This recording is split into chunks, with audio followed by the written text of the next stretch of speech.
Hello and welcome to your full moon reading for Wednesday, September 2nd, 2020. I'm Linda the Lightworker.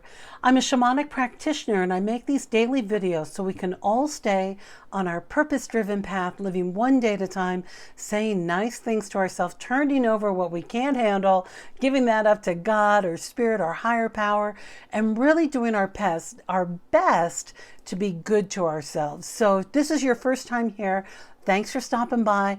All the info about me is down that dibbly-doo box. LindaTheLightWorker.com is my website, or you could email me directly, LindaTheLightWorker@gmail.com, and I'll get back to you just as soon as I can. Okay, before I jump into today's cards, I really want to talk a little bit about this full moon that we have coming up. So I'm reading that the full moon is appearing like midnighty time on September 2nd. And so we're going to feel the effects of this moon a little bit beforehand and of course a few days after this full moon. So we're in Virgo right now, and this full moon is in the sign of Pisces.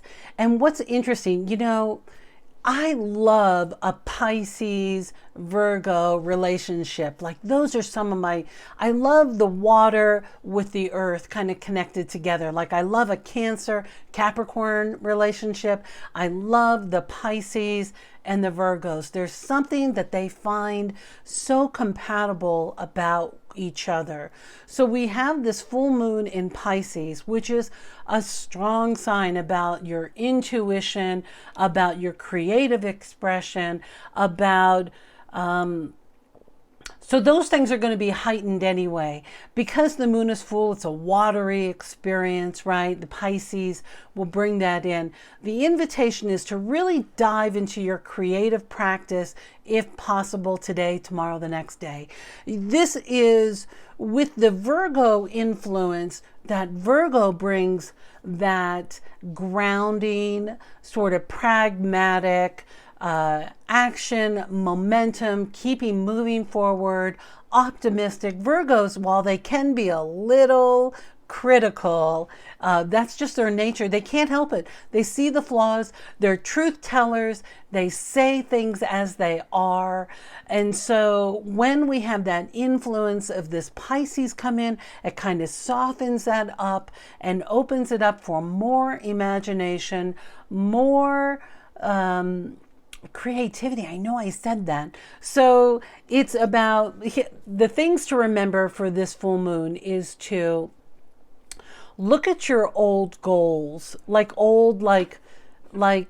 I'm talking like February goals, pre-pandemic. We know the pandemic was going on, but we made goals in January and February that all got off kilter, right? Because of the pandemic that happened here, especially in the United States, wherever you are, we've all been affected by it. So our life goals have been shifted. So invite those goals that you had, and it's a nice time to make a readjustment. Creatively, paint it out, do a vision board, make art. Make art. That's what Spirit say. Just make art. Using that grounding techniques that you already have, pulling on that Virgo to keep you earthbound and yet in touch with this mystical, intuitive self. This is not the right time to be looking at your finances with a fine-tooth comb or to be focusing on money. Yeah, like it's really, don't focus on money. Focus on the imagination and allow those steps to unfold. So that's the wisdom that we have coming up here.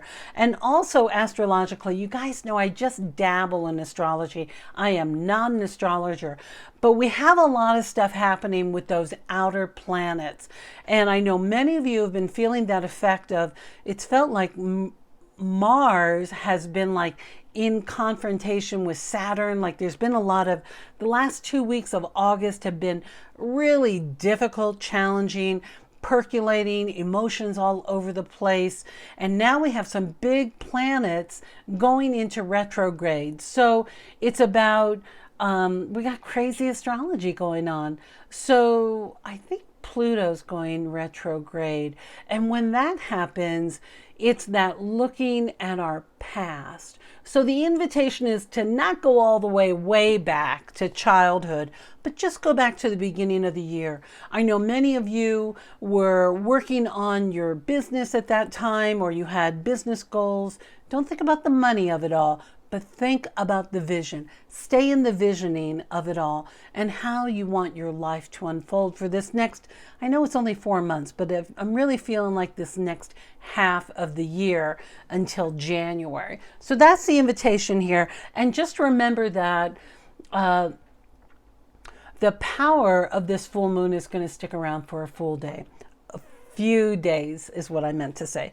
All right, let's jump into our tarot reading, and I'm using the Mother Peace Tarot deck. I didn't get the big deck yet, but I will. I promise you, it's on my plan.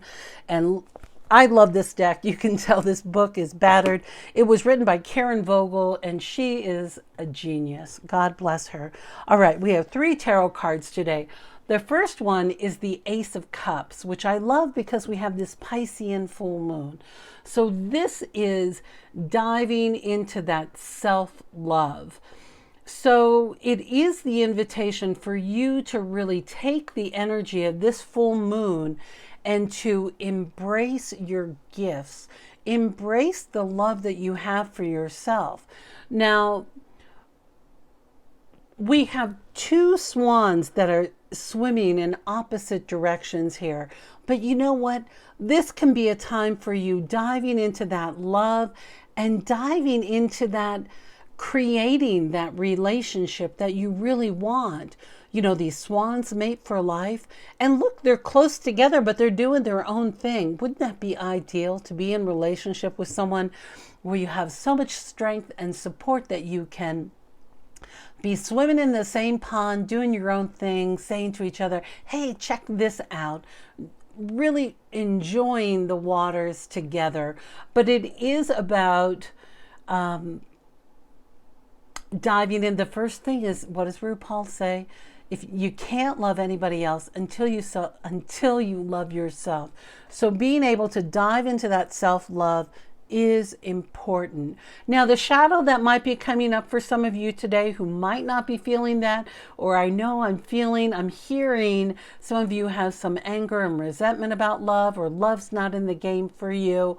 This is about bringing to light the longing that you have for this love. And it's okay. You know, it's okay if you have those wounded parts of yourself, if your heart is feeling wounded from past love, or if you're feeling excluded from love. You know, the visualization that I love to do, how many times can I say love today? I'll say it again. The visualization, the love visualization that I love to do is going into that heart and mending it like that through that Japanese technique. What's that? So the Japanese technique is in Japan, like if a piece of china gets cracked or is broken, they will use gold to fuse it back together, and then it has this whole other element added to it that it's even more precious as it's been reborn. So taking that concept into our hearts, where we can dive into that self-love for ourselves. Maybe some of us haven't been very nice to ourselves and we've had some nasty talk going on.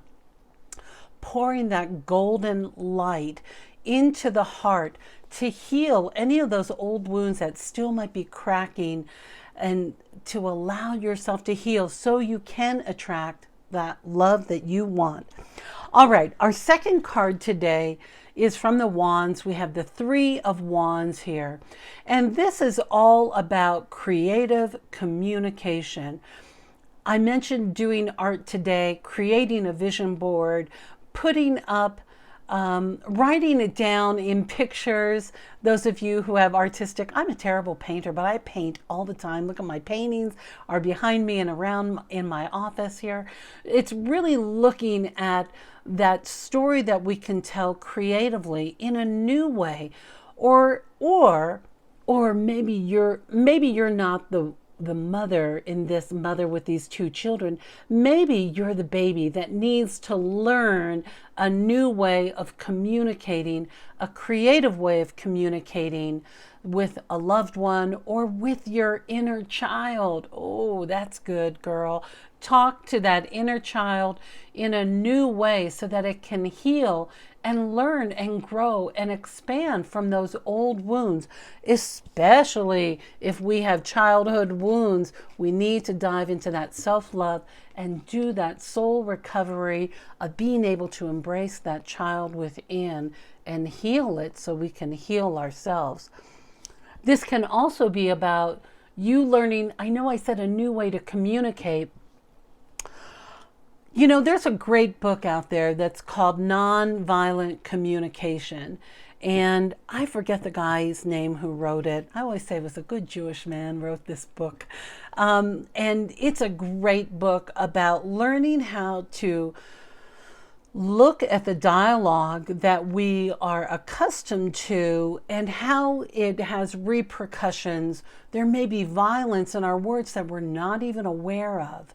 So by looking at a new way to creatively express ourselves and being able to speak that is the invitation today. And when we have the full moon, it is illuminated as what is going on there too. So there's going to be a lot of light brought on for your communication. All right, our third and final tarot card, I gotta tell you, this is one of my favorites in this deck.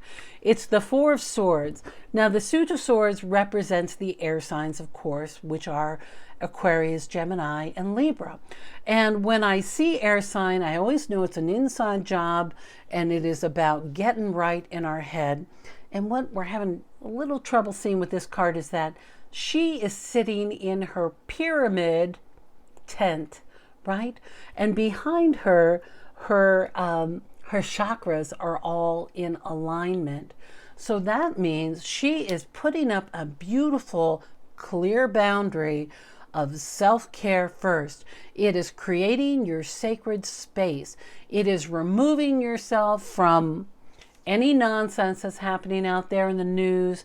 Listen, there could be some insanity happening with this full moon because Pisces, as much as I love you, sometimes will bring chaos, and that Virgo really needs to pull it into alignment. So you practicing your practice and getting into your alignment, creating those boundaries, that means maybe you don't need any television, maybe you don't need any outside influences so that you can do your practice. And you might actually, have to tell someone in a creative way, look, I need my space.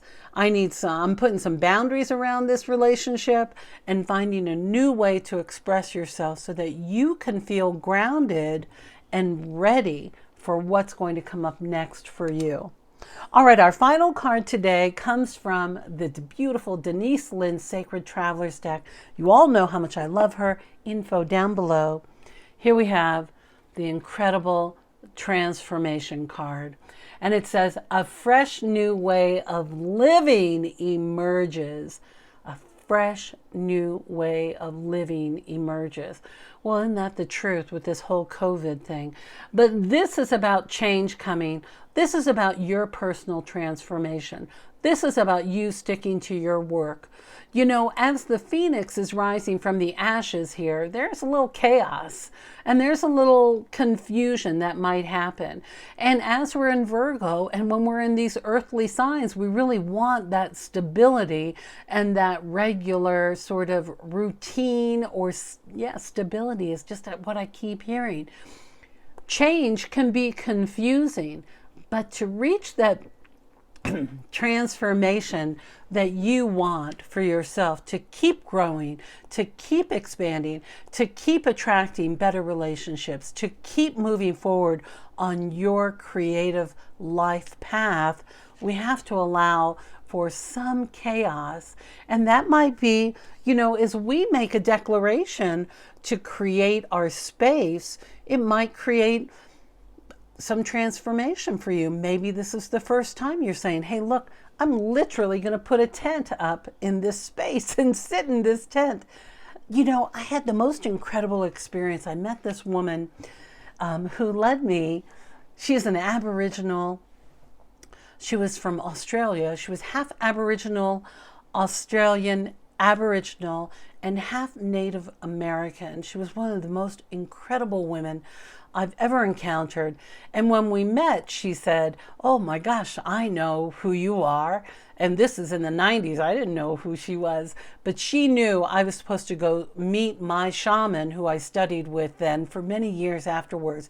It was through her that I was driven and brought to the shaman, my primary shaman, where I studied. And so what she would do once we got to his land and we were on this, we were at 7,777 feet out in western New Mexico. When we were on this powerful land, she went into her tent and would only emerge to receive a little bits of food. Like she knew what her practice wasn't to be involved with the teaching that was happening for me, but for her to be in her practice in her tent. I always think of her when I see this card and her discipline to stay into her practice so she can receive her information from Spirit, God, the universe, whatever words you use for your transformation. So yeah, it can be confusing.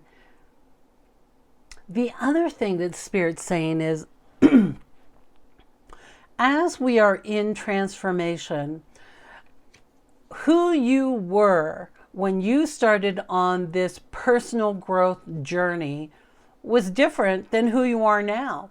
Even if you're just arriving at the point where the phoenix is rising, you're not who you used to be. So taking that time and reviewing those old goals that we had set up for ourselves for perhaps 2020 and reevaluating them and saying, hey, this is who I am now, and keeping our boundaries, our positive, healthy self-care boundaries in form. That means taking care of ourselves first and then adding others so that you can have your transformation. Wow, what a powerful moon. This is going to be a really great time. I really feel that this is the time to evaluate and look at where you want to be headed for the rest of the year as we are moving forward in these days of uncertainty. The best we can do is keep growing, keep expanding, keep transforming. Whew, all right, my dear, that's our reading for today. We got a lot going on, but you know what? You're ready for it. You can do it. And when we learn these new skills about how to better communicate, it is about checking in with ourselves and really asking ourselves, what do I want and how can I get there? And then turning it over to God and saying, okay, show me the way. All you need to really know is your next step. And as you're doing your practice, it will come forward. All right, my dear. If you're one of my new subscribers, thank you so much for being here. I'm just loving how this community is growing. You know, my matrix say that 50% of my viewers don't subscribe. So if you don't have a YouTube channel, it's really easy to set one up and you don't have to receive any emails or anything like that. And then you can make a subscription. You can subscribe to my channel. So please just check that out. I love how we're growing, and I'm so loving all the support that I get from you. Oh my gosh, you're going to do great today. Let it out creatively. Let me know how you're doing. All right, my dear. I love you, and I look forward to seeing you next time.